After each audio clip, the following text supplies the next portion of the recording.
I am so excited. I've got Clark Ingram here today. And Clark, I could spend the next 22 minutes going through the companies you've worked with, the titles that you've had, but that's not the Cerius way. At Cerius, we focus on the expertise and the challenges that we're solving in companies. And you really are a thought leader working with companies to reduce their unwanted turnover, as well as filling chronically open positions.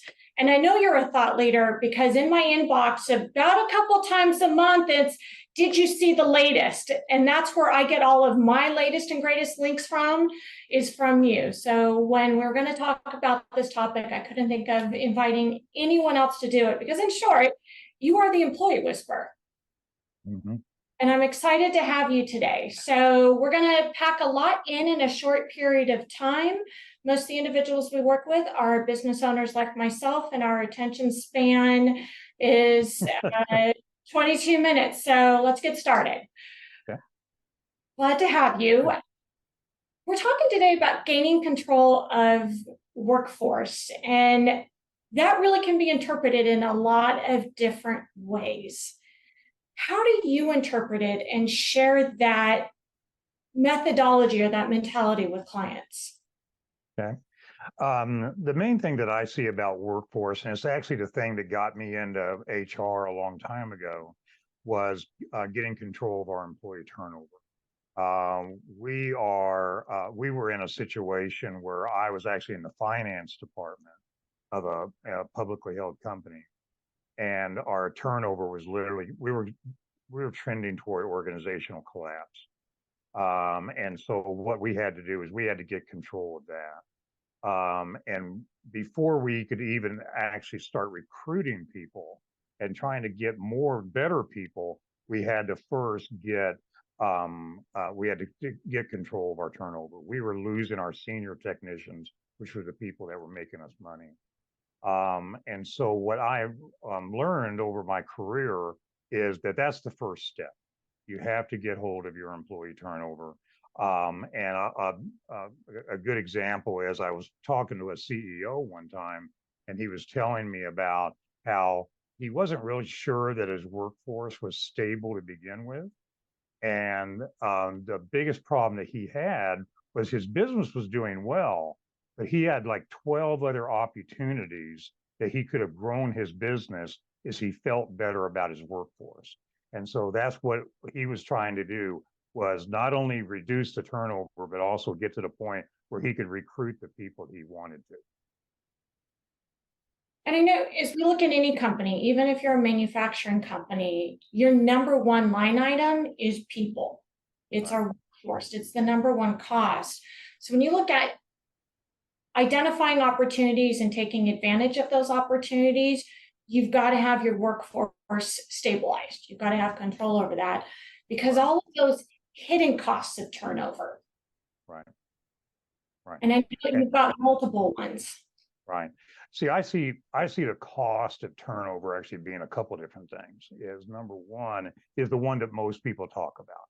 You know, the cost of recruiting a new person, onboarding that person, training them up, and all of that kind of thing. But what my experience has always been is that that's actually the smaller number. The bigger number is those opportunity costs where you could grow your business if you could stabilize your workforce first and then scale that up as that CEO is going into more and more areas. And that literally becomes an infinite number. Is how big do you want to grow this business? I worked for a company one time where we were having major turnover. And after we fixed it, and we did lots of other things too, but this was a major part of it, was we took that company from being in a couple hundred million, and right now it's a $1.4 billion company. So one of the things I always ask people is, are you worried about the few million here of what you're spending on the small side, or are you thinking about what you could do with your business if you were to grow it to, substantially? And as business owners, if we're not growing it, right, we're going backwards. It's not, standing still is not an option. You're Right. either doing it or you're going out of business. Right. When you look at the marketplace as a whole, and it's been a roller coaster the last handful of years. No doubt about it, especially when you look at it being an employee marketplace. Looking at that macro level, what are some of the trends that you're seeing with regard to the workforce? Wage inflation is definitely a problem. We're seeing that because of inflation, general inflation, anyways. The second thing is we're still missing about 3 million people in the workforce. Either they are working, trying to get a remote job, or they're trying to do a consulting thing or something like that. But it's funny when you get the unemployment stuff from the Department of Labor, you see that on the news. If you look at that press release, if you just go down to the next paragraph and read that paragraph, it's very interesting because again, right now we're missing about 3 million people in our workforce. They're just gone, and that's one of the reasons why we have the number of unfilled positions that we have. And then the other thing I would tell you is, as I'm talking to people since COVID kind of went away, is it's the same issues. The issues have not changed. Unemployment has, turnover has not changed. The reasons for turnover have not changed. It's the same issues that we were dealing with before. And one of the things I run into, like most consultants, we run into a situation where we talk to a guy and then maybe 2 years later we talk to him again. And it's always the same issues with the same problems. And if anything, the only thing that's really changed is it's gotten worse. It's costing him that much more money. He's got just that much more instability, etc.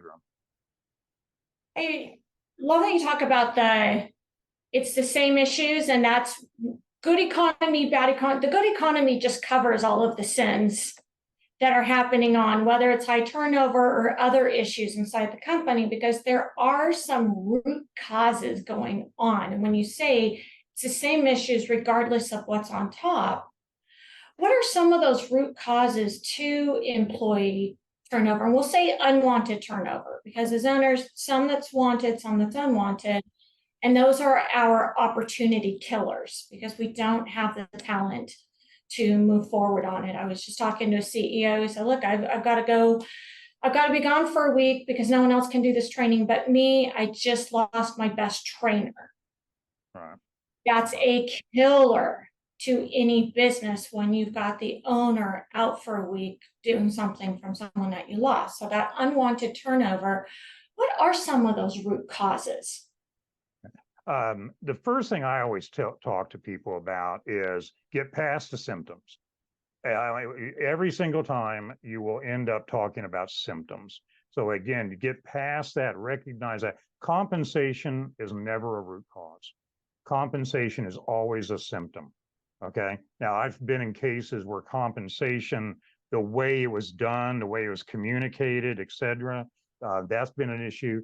But always, the number one that I always hear from most people is managers, that they have a manager in, he was not trained properly, they didn't have a good succession plan. All of a sudden, they're throwing a guy into a manager role when he's really not ready. The other thing I've run into a lot too is culture that's not aligned to what they were being sold. You know, we've all seen those cartoons and everything where people are being recruited and then all of a sudden they actually show up for work and it's two completely different places. Okay, I see that a lot. And the other thing I would say about culture is the fact that you've got some departments that have that culture, but then you have some departments that don't. And you're one of the people that are in the don't part, and all of a sudden now you're not enjoying the culture you thought you were going to. The other thing I would say is too many times we try to sell people on the job that they are applying for instead of getting them focused on that job 5 years down the line. We're hiring you here so we can develop you to here. And if you can get them focused on that destination job, then a lot of times they'll stick around longer. But you also have to kind of show them the path. That was a lot. I want to unpack that. We talked about managers, you talked about culture. We've got succession planning, career pathing, value pathing. There's a lot there. Let's kind of take it one by one.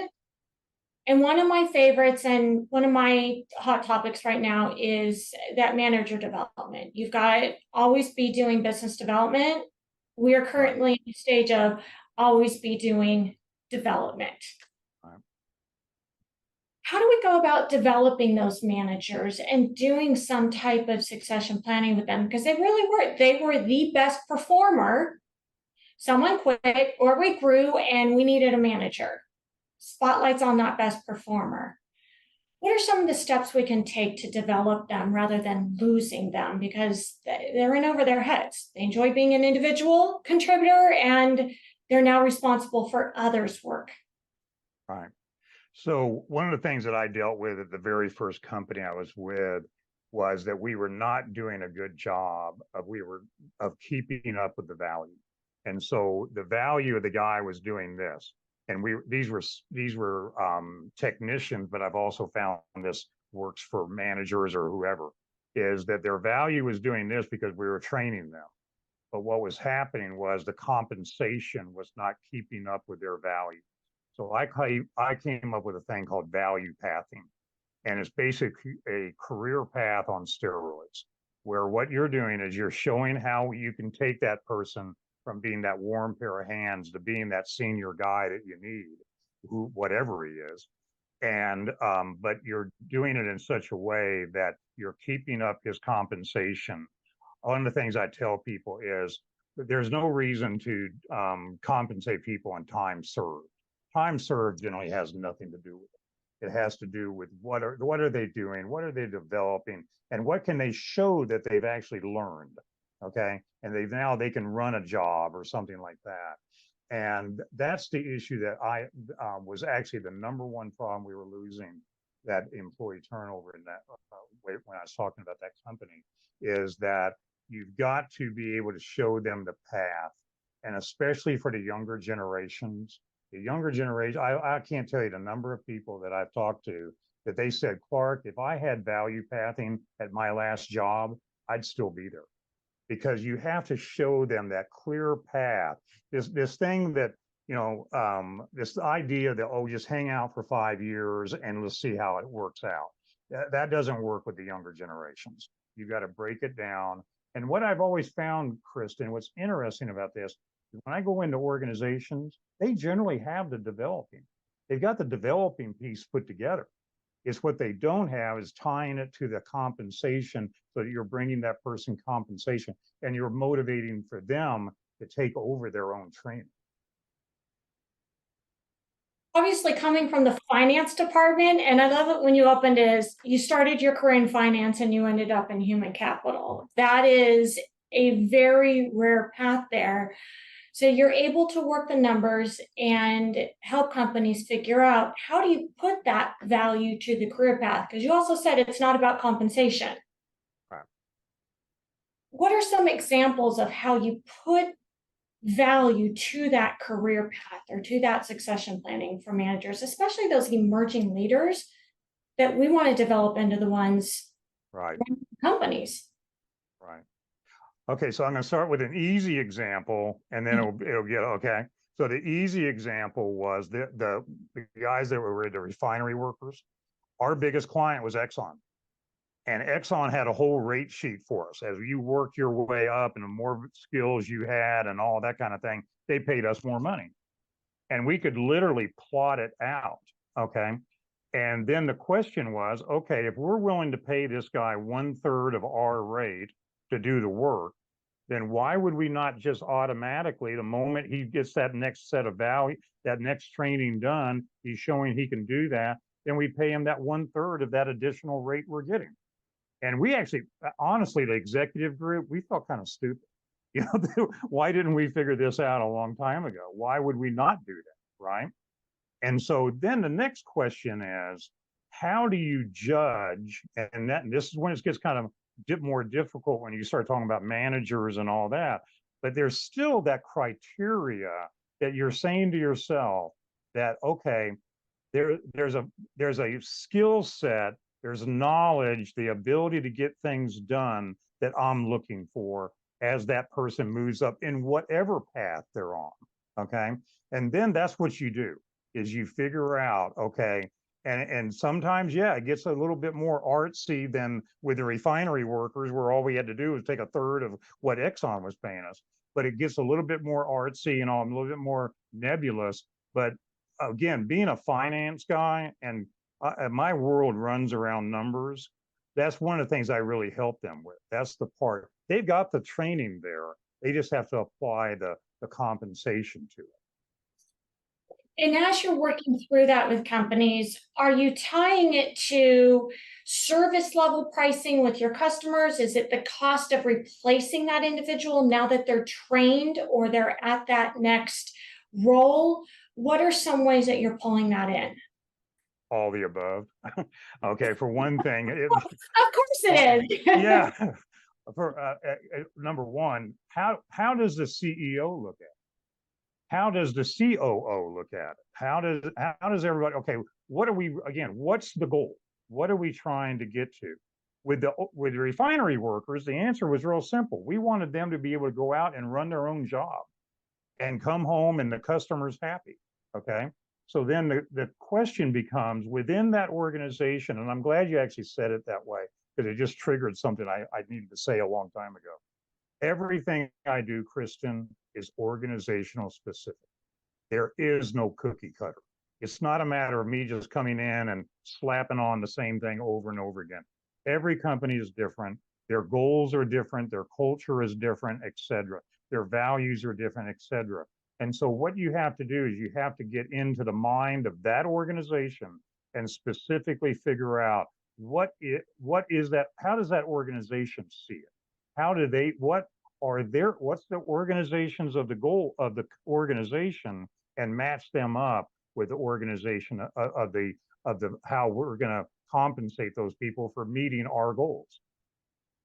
I love that you brought it back to where does the organization want to end up?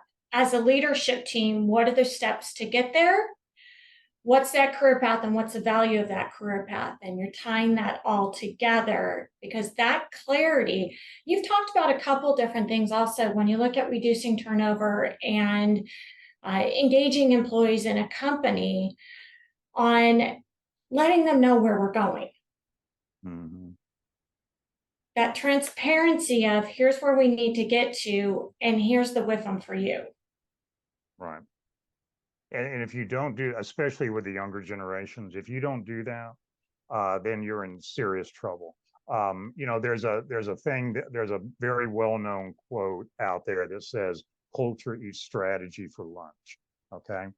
Well, I think it's actually breakfast. Culture eats strategy for breakfast. My quote that responds to that is, I believe employee turnover eats culture for breakfast.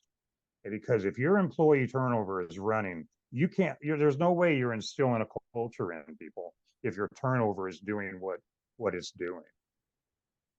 Every time we're bringing new individuals in and we're teaching them what our culture is, if we're doing that at such a rate, you're right, they're starting to bring their own culture into it. It's kind of like when we all worked from home and you went from having one culture to 50 different cultures.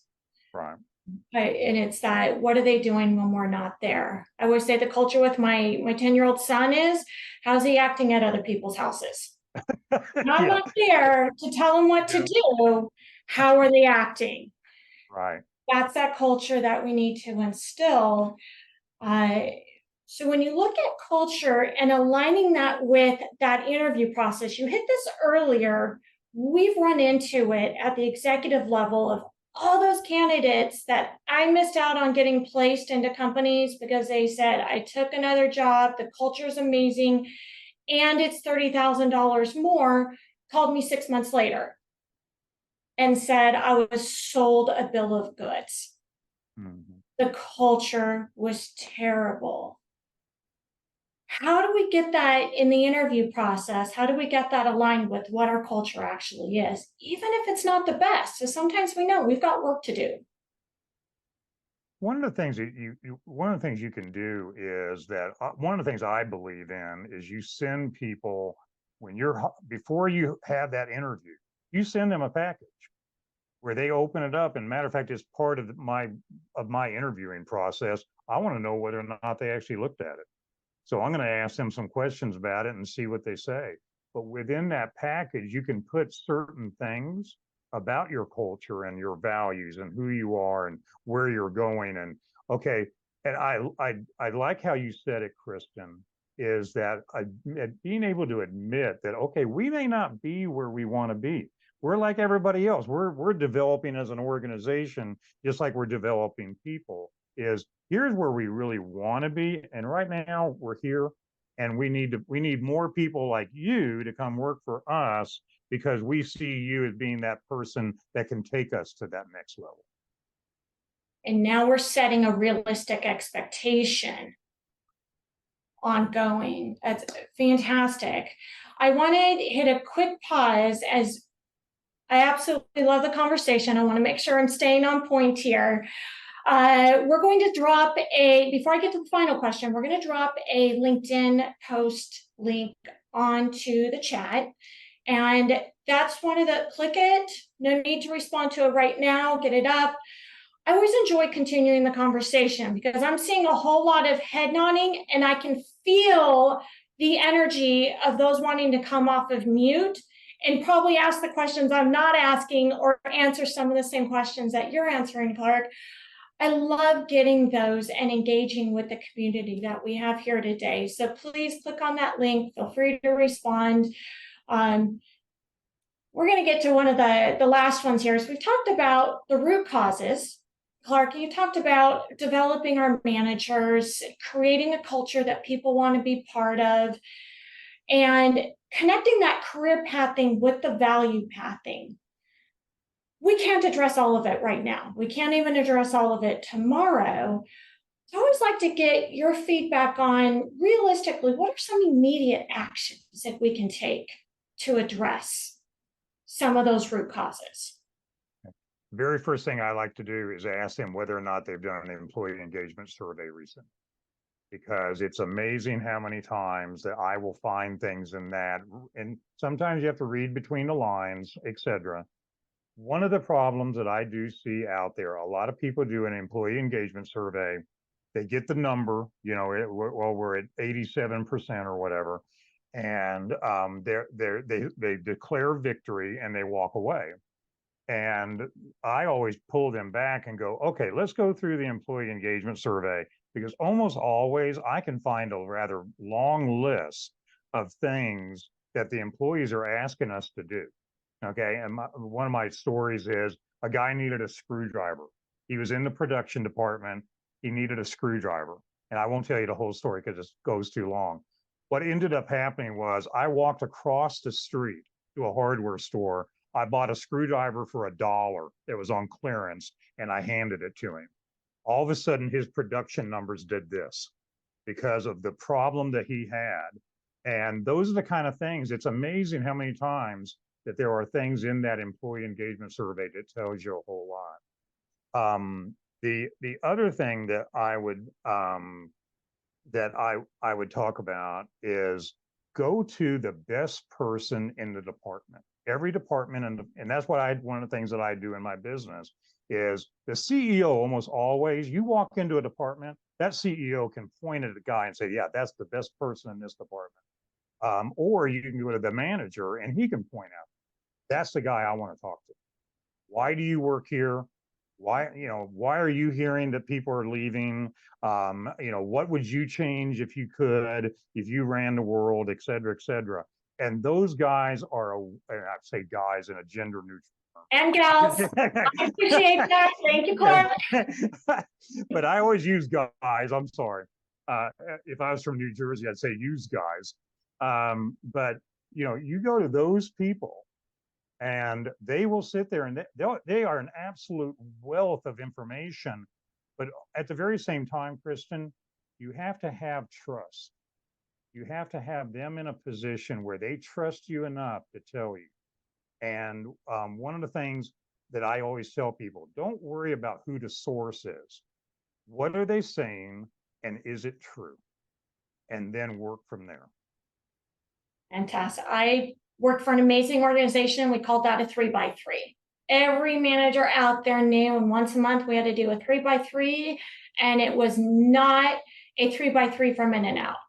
It was asking what are 3 things that you like? What are 3 things that you don't like? And it was incredibly powerful. We've got another minute here. What's one more immediate action we can do? Again, I would go back to the value pathing, because again, that's one of the ways, again, you're trying to get them to look at the destination. The only way you're going to be able to do that is have a very clear path.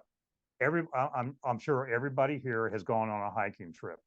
Okay. Have you ever been on a hiking trip where the trail was clearly pointed out to you? You didn't get lost. You got to see the waterfall at the end. It's all good. Okay. But how many times have you been on a path where you thought you knew where you were going, and the next thing you knew, you couldn't even see the path? The path was all of a sudden disappears on you. You have no idea where you're going. That's what you want. You want that path where everybody can see it. It's well lighted.